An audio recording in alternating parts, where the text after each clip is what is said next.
listening to the Art of Homeschooling podcast, where we help parents cultivate creativity and connection at home.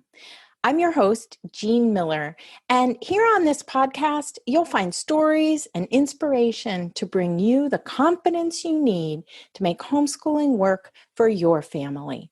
Let's begin.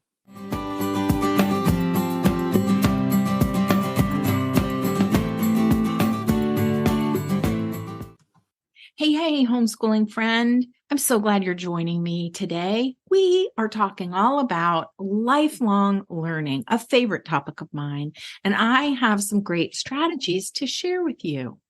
Because here's the thing, we can get so caught in the weeds of day-to-day challenges, right? Like our kiddo wakes up cranky or the siblings are bickering again.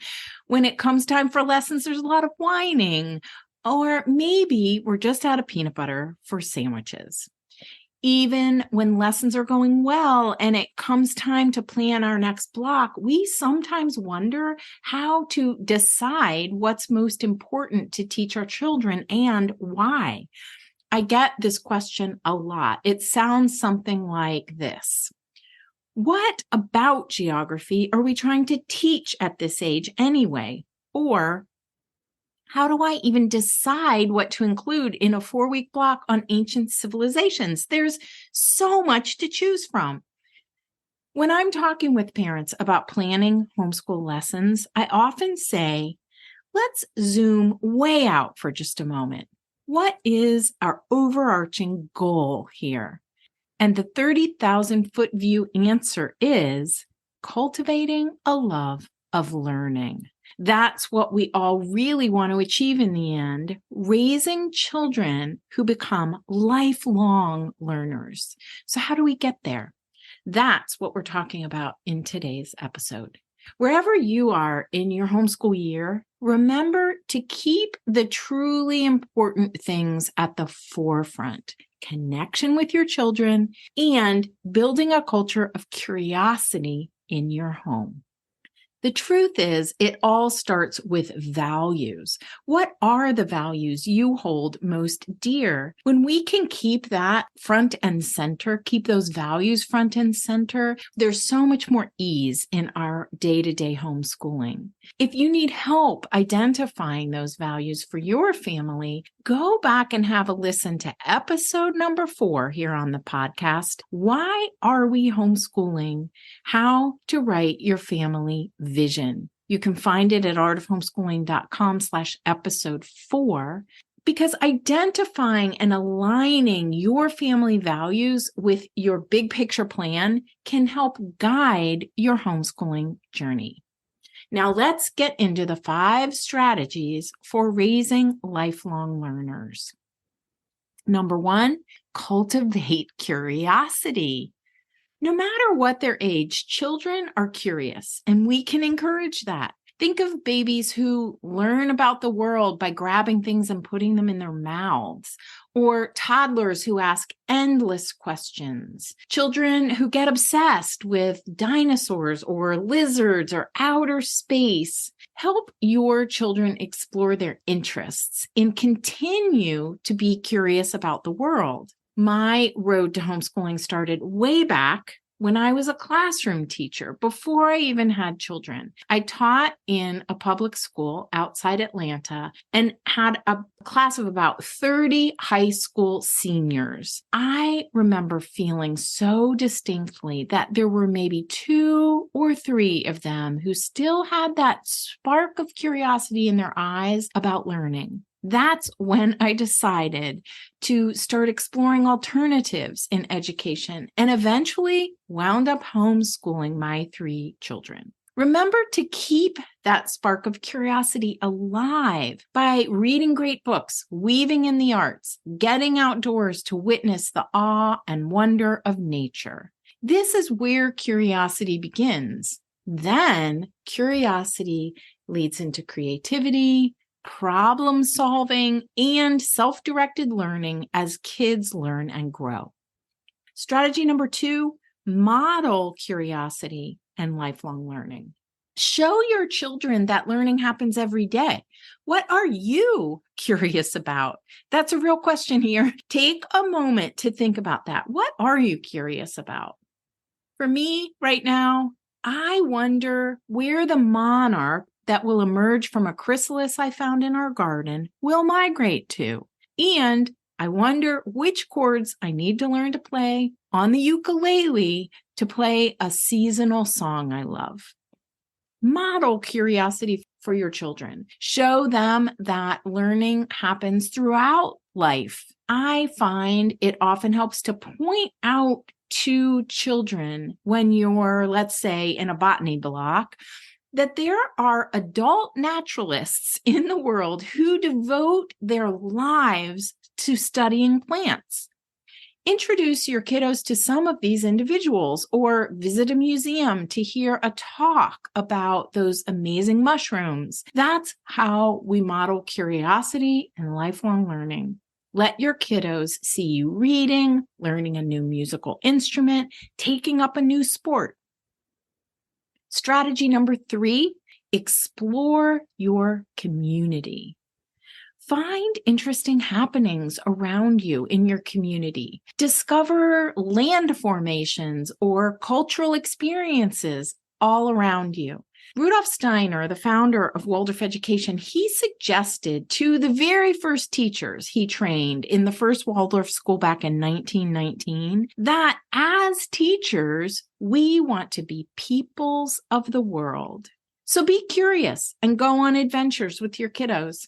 Field trips are wonderful when they connect with the lesson block material, and they're also wonderful when they connect to your interests or your children's interests. Introduce your children to new places and new experiences. Travel is wonderful for this. This is really a huge benefit of homeschooling, in my opinion, because we have more flexibility and time to explore our communities.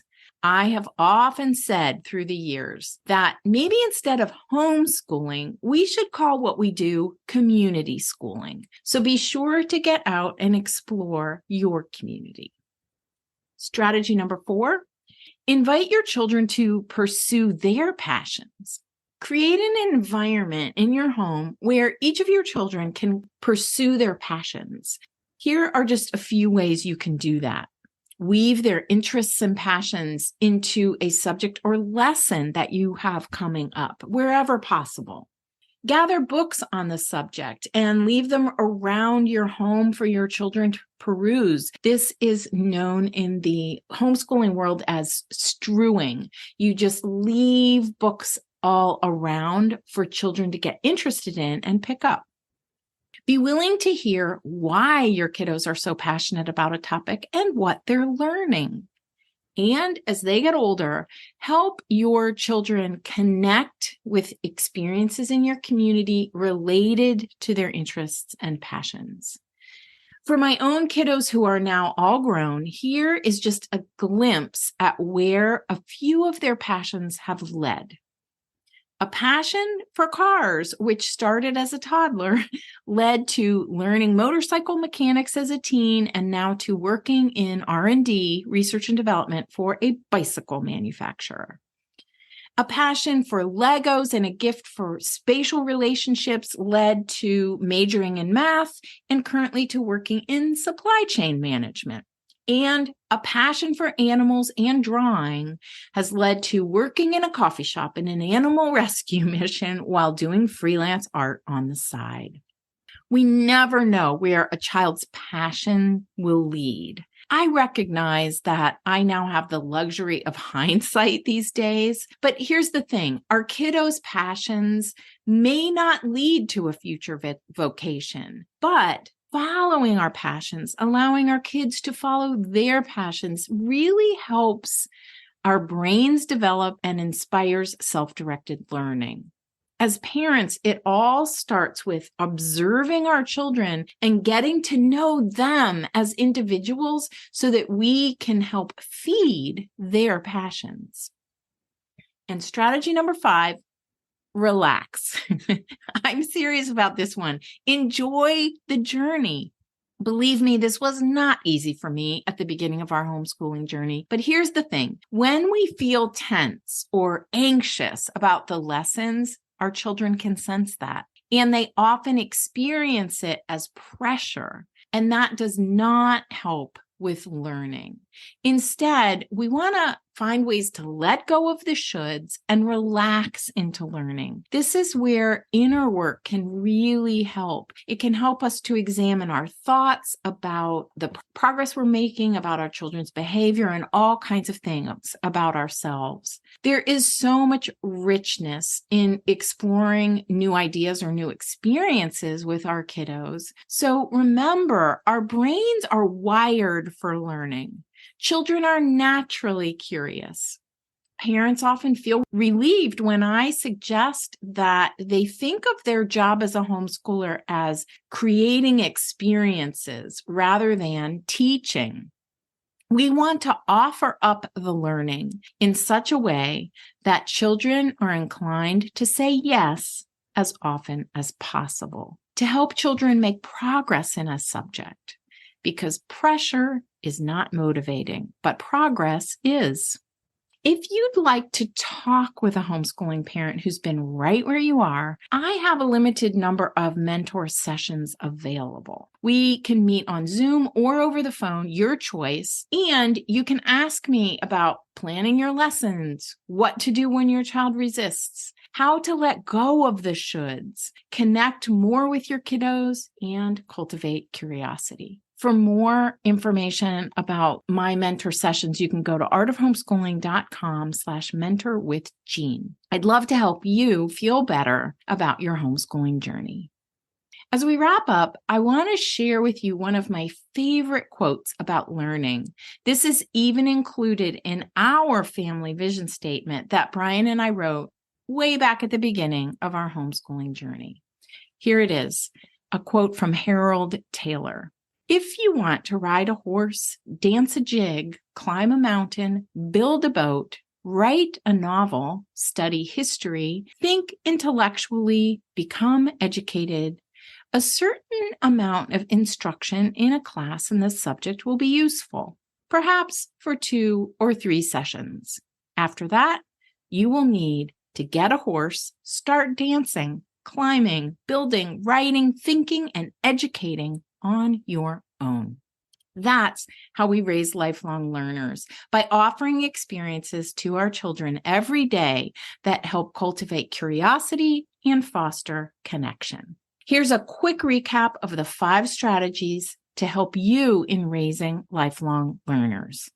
Cultivate curiosity, model curiosity and lifelong learning, explore your community, invite your children to pursue their passions, and relax into the learning. Thanks so much for joining me today. If you found this episode helpful, please share it with a friend who you think might benefit from hearing these strategies. You can find the show notes for this episode at artofhomeschooling.com/episode 154. That's all for today, my friend. But here's what I want you to remember. Rather than perfection, let's focus on connection. Thanks so much for listening, and I'll see you on the next episode of the Art of Homeschooling podcast.